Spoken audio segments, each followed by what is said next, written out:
예, 좀 전에 명순 대표님으로부터 소개받은 KTB 네트워크의 김창규 상무입니다.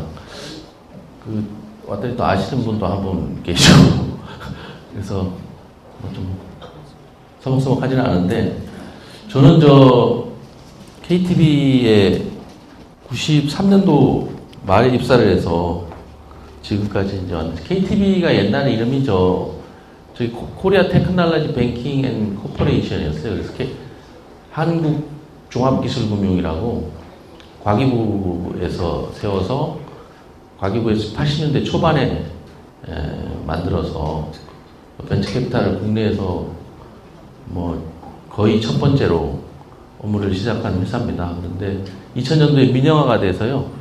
지금은 KTB 그룹이 KTB 투자증권, KTB 네트워크, KTB PEF, 그리고 KTB 자산운용, 이렇게 4개 회사로 분류가 되어 있습니다. 그래서 저희 네트워크는 옛날부터 하던 벤처 캐피탈 업무를 하고 있고요.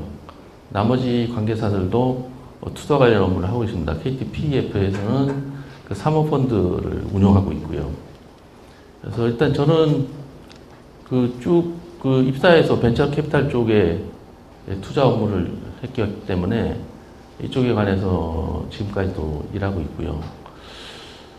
지금 오늘 주제를 여러 가지 받았었는데, 최근 상반기 스타트업 투자 동향이라든지 이런 것도 있겠지만은, 그쪽은 보니까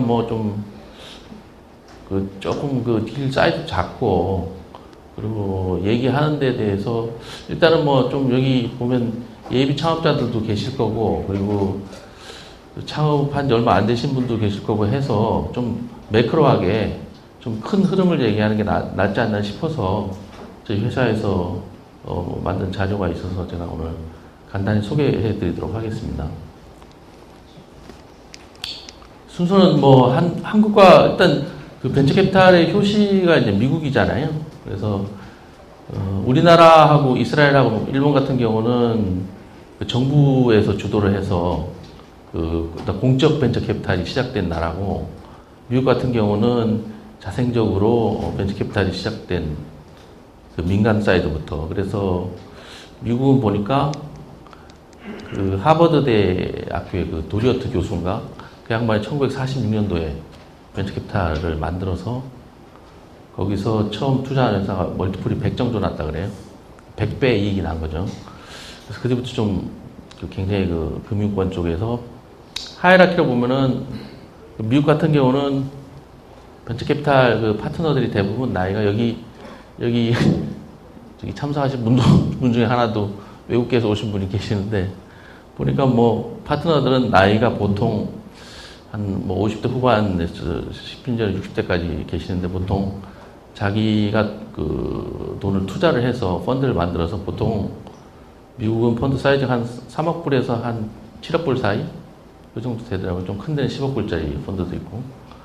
그래서 투자를 하는데, 대개 보면은 이렇게 벤처 캐피탈에 쭉 어릴 때부터 있었던 사람도 있었지만은, 파트너들 보면 좀 경력이 다양하더라고요. 벤처 기업을 해서 엑시트 하신 분, 또 아니면 IB나 투자금융에서 굉장히 좀 좋은 성과를 내고 엑시트를 해서 나름대로 개인 투자를 하시는 분들 다양하게 계시는데, 금융 하이라키를 보면은 그분들이 거의 개인적인 부나 명성이나 이런 거 보면은 거의 금융권에서는 좀 하이라키 밸류체인 끝단에 있는 이런 역할을 하시더라고요. 그래서 밸류업도 많이 해주고 네트워킹도 많이 해주고, 우리나라하고 조금 다르게 이사회를 아주 적극적으로 참여하셔서 밸류업을 많이 해주시더라고요. 성과 비교한 차트가 있습니다. 이거는 규모 면에서 벌써 미국하고 차이가 많이 나는데, 어쨌든 그래도 나스닥을 본따서 만든 엑시 시장이 여러 개가 있는데, 지금 그래도 코스닥이 그나마 세계에서 나스닥 다음으로 각광을 받고 있는 시장입니다. 나름대로 좀 의미는 있다고 보는데, 너무 퇴출이 안 돼서 썩은 업체들이 너무 많아서 상당히 상대적으로 저평가되어 있지 않나 싶습니다.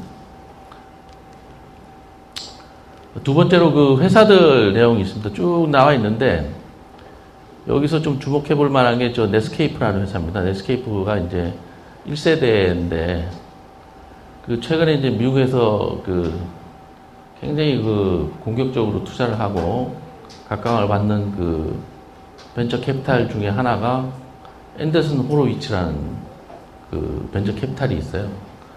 그 팹닷컴이라고 여기 투자도 하고 굉장히 그 공격적으로 하는데 거기 앤더슨이 넷스케이프의 창업자입니다. 그래서 넷스케이프를 그 M&A 해서 엑시스를 하고 나와서 그 개인 어떤 회사를 조금 하다가 벤처 캐피탈로 다시 들어와서 앤더슨 호로위치를 설립을 해서 지금 거의 탑티어 쪽으로 가고 있는 그런 사례를 보여주고 있습니다. 나머지 뭐 회사들은 여러분들 다 아는 회사고요. 저기 지금 뭐 KPCB, 클라이너 퍼키스 이런 회사들, 세코야 전통적인 강호들이죠. 밑에 엑셀 같은 경우는 신흥 강호죠. 예. 페이스북, 그룹폰 저 한두 방으로 지금 탑티어까지 올라간 회사입니다. 규모로 보면은 뭐 아까도 보셨다시피 저희 나라 규모에 대비해서 어마어마하게 크고요. 또 우리나라는 아직도 지금 스틸 고잉온인데 우리나라도 이런 좀 유명한 벤처 캐피탈 회사가 좀 나와야 될 텐데 저희 회사도 좀 그런 한 회사가 됐으면 좋겠습니다.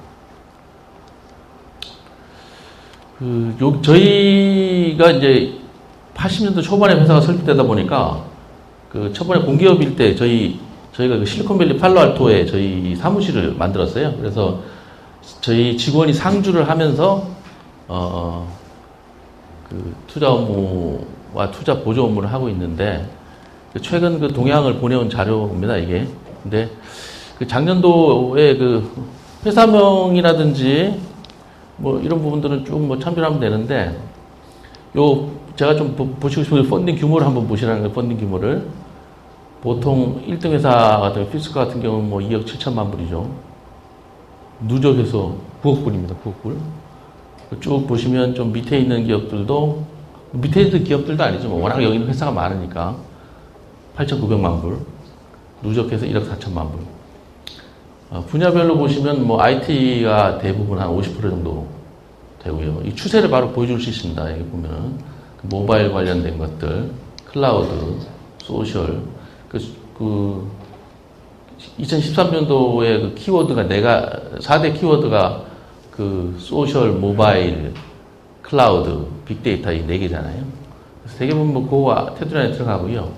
나머지 업종들은 참여하시면 되는데 이 피스카라는 회사는 이게 전기자동차를 하는 회사입니다.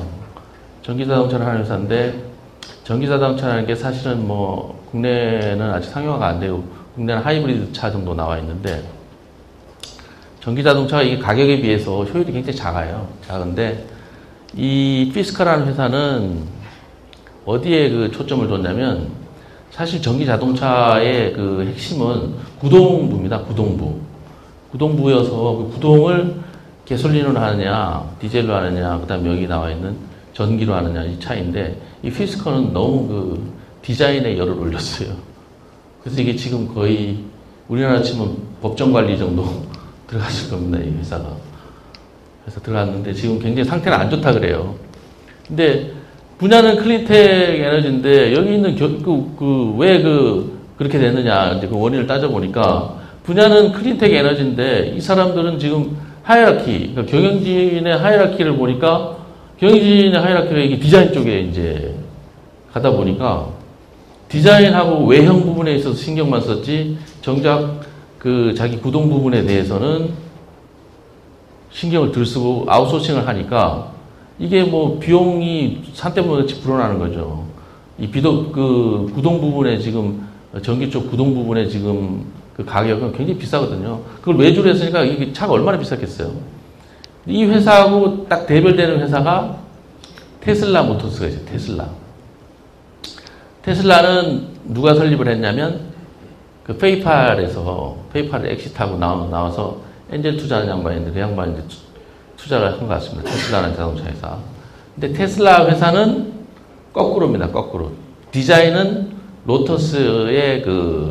로터스라는 자동차 회사에 그 뼈대를 썼고 테슬라에서 정작 개발한 거는 구동부입니다. 구동부. 전기, 배터리라든지 배터리와 연결된 구동부. 그래서 테슬라는 디자인 부분에 돈은 거의 안 들었어요.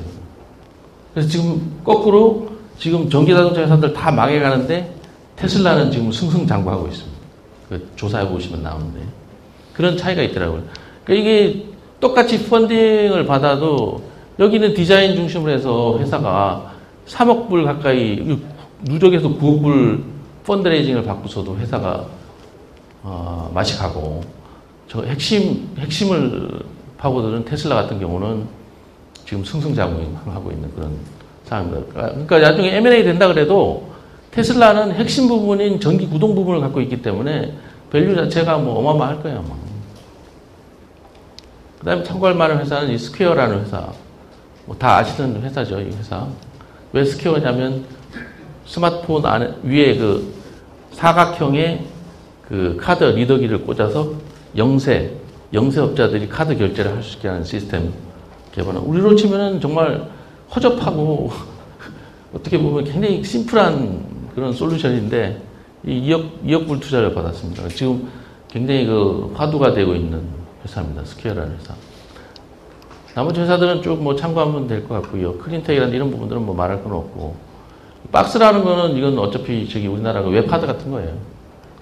별로 큰 적은 아닌데 그래도 이 회사가 펀딩, DFJ에서 펀딩을 받아요. 그다음에 제가 말씀드리고 싶은 건 이 펩닷컴.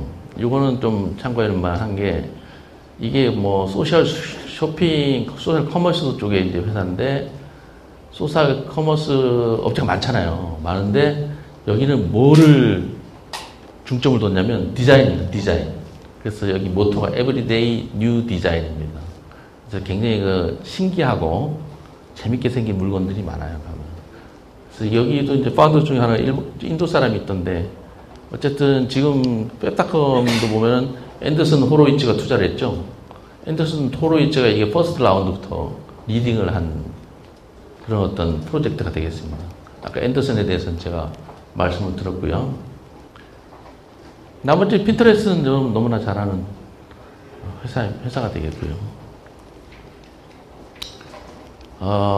M&A 딜은 참고를 해보시면 쭉 보시면은 M&A 딜 중에서 큰 딜은 되게 헬스케어입니다. 헬스케어. IT 쪽은 주로 IPO 모델로 많이 가고 헬스케어 쪽은 엑스타 한 시간이 워낙 많이 걸리니까 한 10년에서 15년 걸리잖아요. 그러니까 M&A가 주로 엑시트 수단으로 쓰여지는데 대신에 이제 M&A의 그 인수 금액 자체가 어마어마하게 단위가 다르죠. 이게 26억 불입니다. 26억 불. 빌리언이니까. 이건 삽입형 제세 동기는 뭐냐면 이 몸속에 우리 그 심장이 섰을 때 스파크를 주는 거를 몸속에 심어서 하는 거예요, 이거는. 그래서 요것도 13억 불. 단위가 좀 달라요. 10억 불 이상이니까. 10억 불이면 얼마입니까? 1조죠, 1조. 요건 2조. 밸류에이션 가치가 좀 다르고요. IT 쪽에는 지금 얀머라는 건 아실 겁니다. 이거는 얀머. 이건 폐쇄형 SNS죠. 기업 군 내에서 그 SNS를 통해서 그 프로덕티비티를 할 수 있는 그런 어떤 솔루션을 갖고 있는 회사인데 이게 마이크로소프트가 SNS 쪽이 약하다 보니까 이것도 보면 12억 불이죠. 이게 1조 2천억. 그러니까 좀 단위가 좀 달라요, 우리나라하고. 근데 어쨌든 아까 규모라든지 이런 배수가 처음에 이제 나왔습니다만은 어쨌든 또 이런 트렌드를 따라가고 또 이런 어떤 꿈이 있어야 벤처 기업을 창업을 하고 하는 거 아니겠어요? 그 IPO 딜들을 보면 주로 이제 여러분 다 아시는 IT 업체들이 많습니다. 페이스북이라든지 많고요.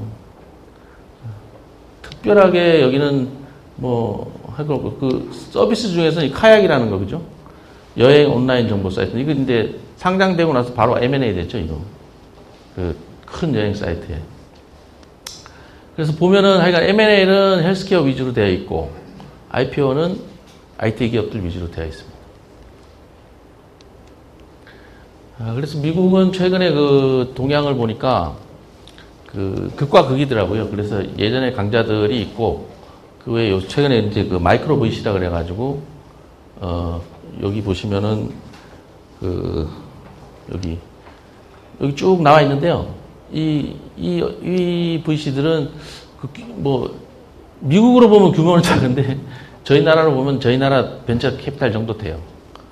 그러니까 앤더슨 호로이츠나 또 아까 뭐 클라이너 포킨스나 이런 데들은 보통 보니까 건당 투자 금액이 2천만 불 정도 되고 요런 마이크로 VC는 건당 투자 금액이 100만 불 내외.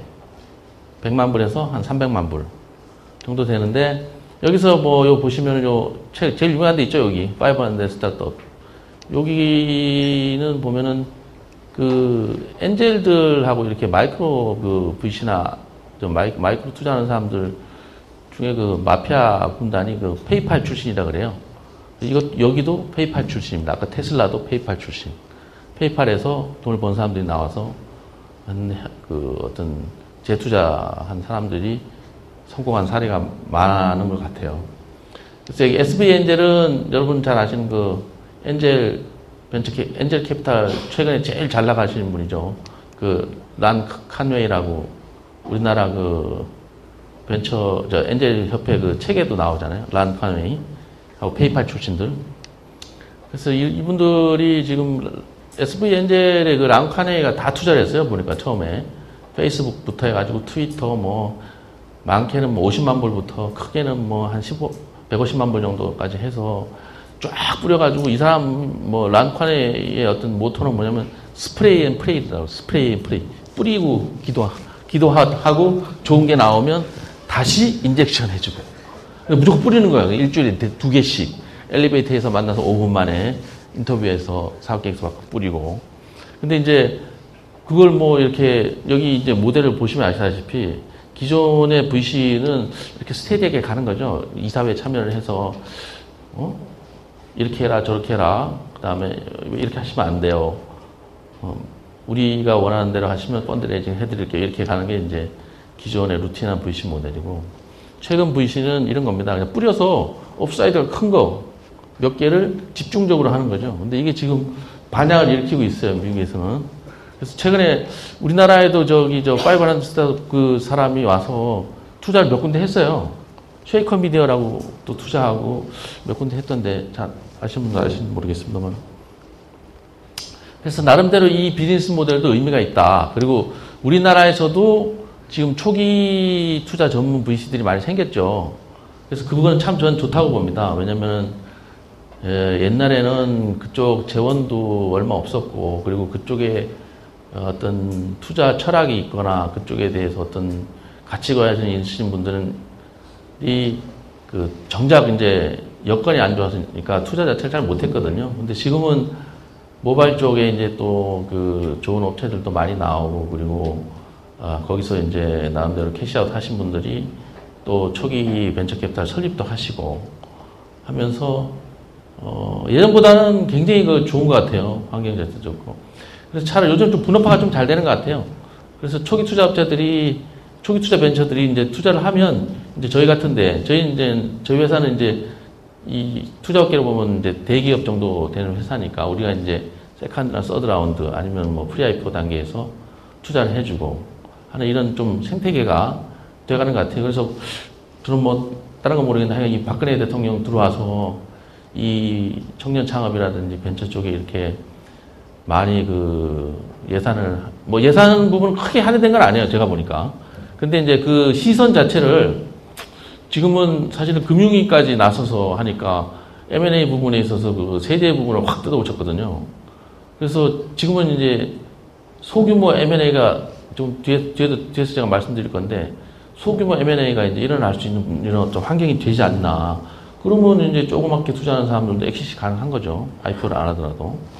그런 좀 환경은 좀 좋아 보인다. 근데 그게 이제 얼마나 할 거라는 게 이제 문제인 거죠. 그리고 지금 일단은 우리나라 대통령 임기가 얼마 안 되니까 한 초기 3년은 열심히 할 것 같은데 3년 동안에 어떤 좀 좋은 결과가 나왔으면 좋겠습니다.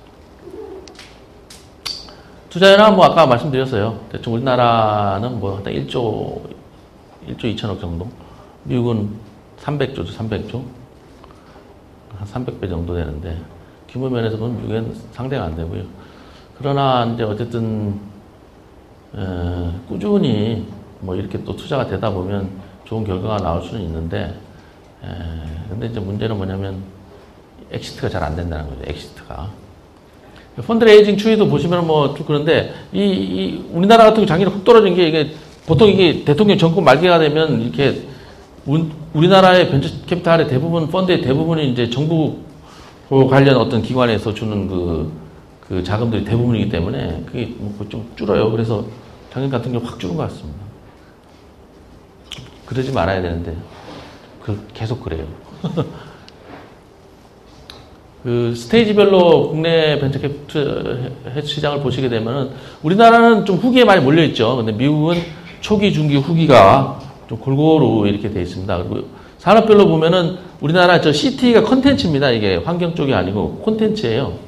우리나라 콘텐츠 비율이 굉장히 높죠.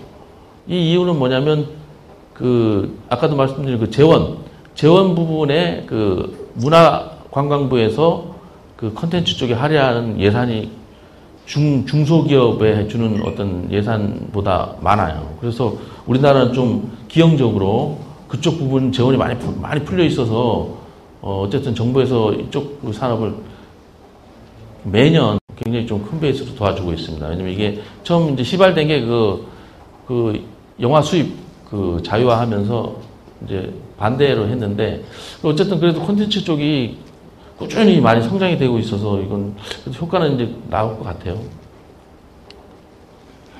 VC 회수 유형을 보시게 되면은 미국 같은 경우는 되게 M&A나 IPO나 작년 같은 경우는 비슷한 적인데 그래도 되게 M&A가 좀 많아요, 미국은. 왜냐면 사람들이 지적재산권에 대한 어떤 인식이 있고 그리고 그 기업을 사고 파는 데 있어서 정당한 가치를 지불하려는 의사라든지 그런 어떤 사회적인 분위기가 되어 있기 때문에 M&A가 아주 많이 잘 일어나는데 우리나라는 대기업들이 지금 제가 좀 욕을 안 하려고 해도 그게 보면 사람을 좀 빼가지고 그죠?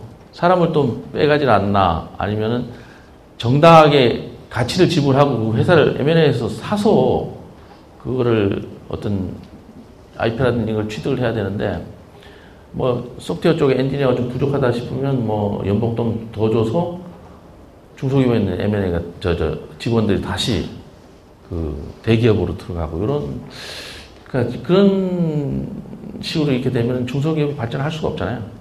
중소기업을 해서 어느 정도 자기 나름대로 어떤 기술을 확보하면 그 기술을 정당한 대가를 주고 사고 또 그 사람도 또 돈을 벌어서 다시 재투자를 하고 이런 어떤 에코시스템이 돼야 되는데 그쪽에 진짜 많이 미약한 것 같아요. 그 사람들 좀 교육 좀 받아야 되지 않나 싶어요. 우리나라는 회수형을 보시면은 좀 기타가 많죠, 기타가. 굉장히 이게 잘못된 구조입니다.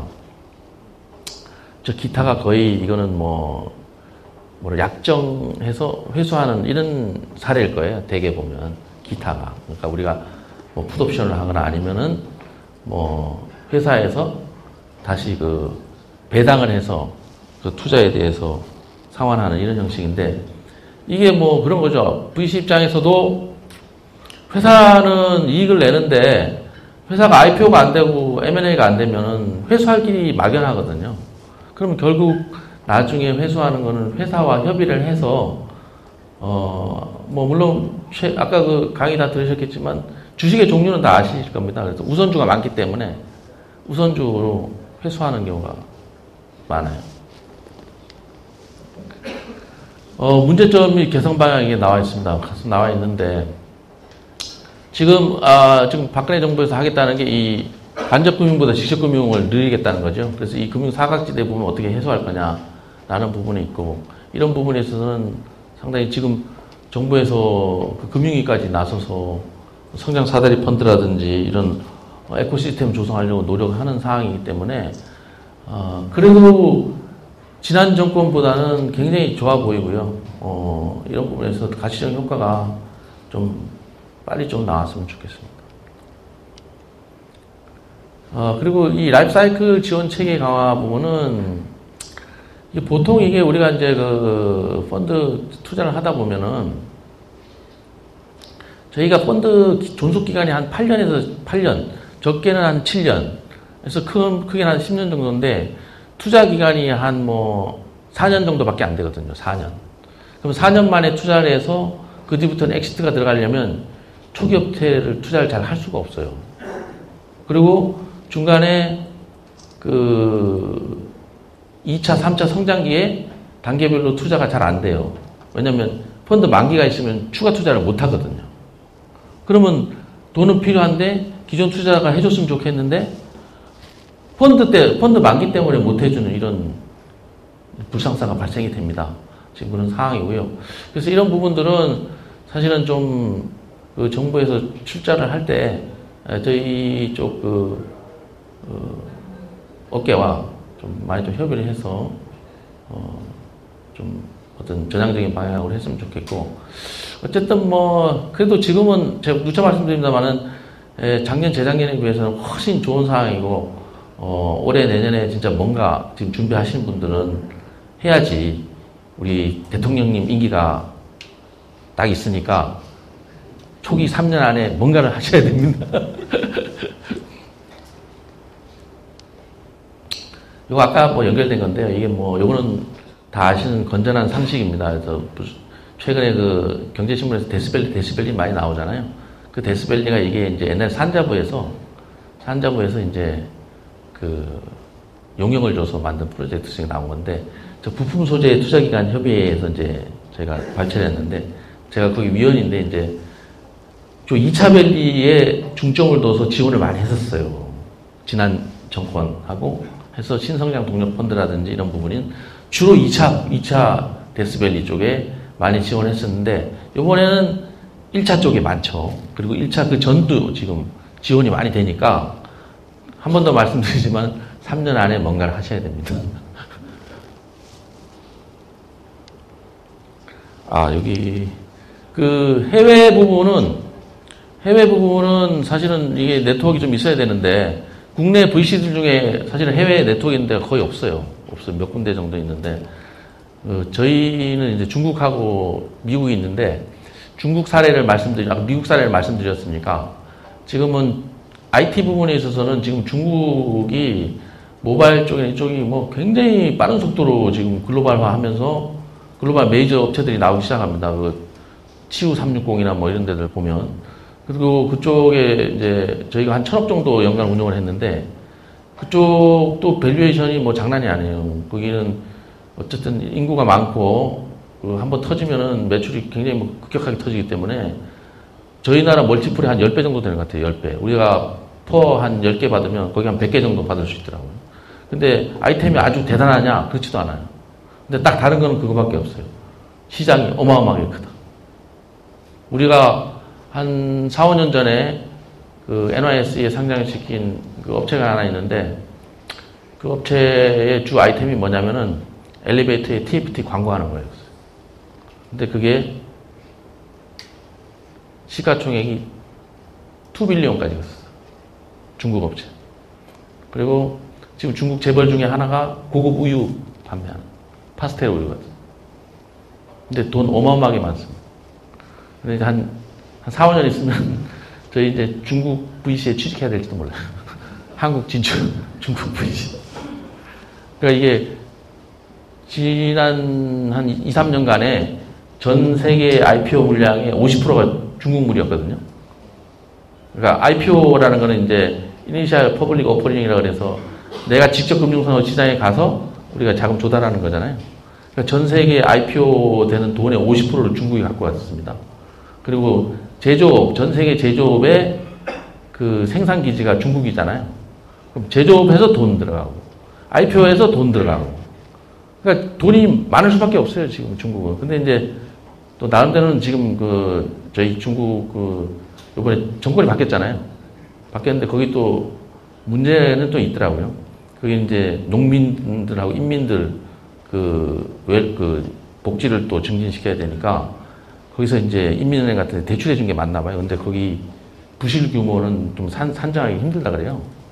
그리고 이제 지금 새로 하신 분들 제 1번째 보시는 게 그 농민들하고 농민들의 도시화. 이런 부분에 굉장히 신경을 쓰고 해서 성장보다는 그런 어떤 사회 안정화에 많이 신경을 쓴다 그래요.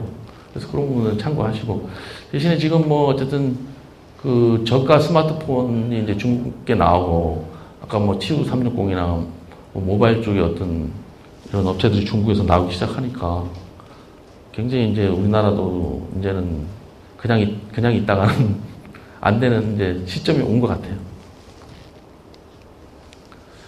그리고 이 부분은 뭐, 이 갭이라는 게 엑시트가 잘 안 된다는 겁니다. 우리나라 아까 케이스를 보셨듯이 M&A가 좀 활성화돼야 되거든요. 근데 지금은 그래 조금 낫죠.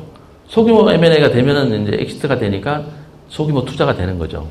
그래서 이런 부분들은 좀 나아지고는 있는데 그래도 아직까지는 뭐 IPO 쪽 너무 저조하니까 이런 부분들은 우리나라에 굉장히 큰 문제입니다.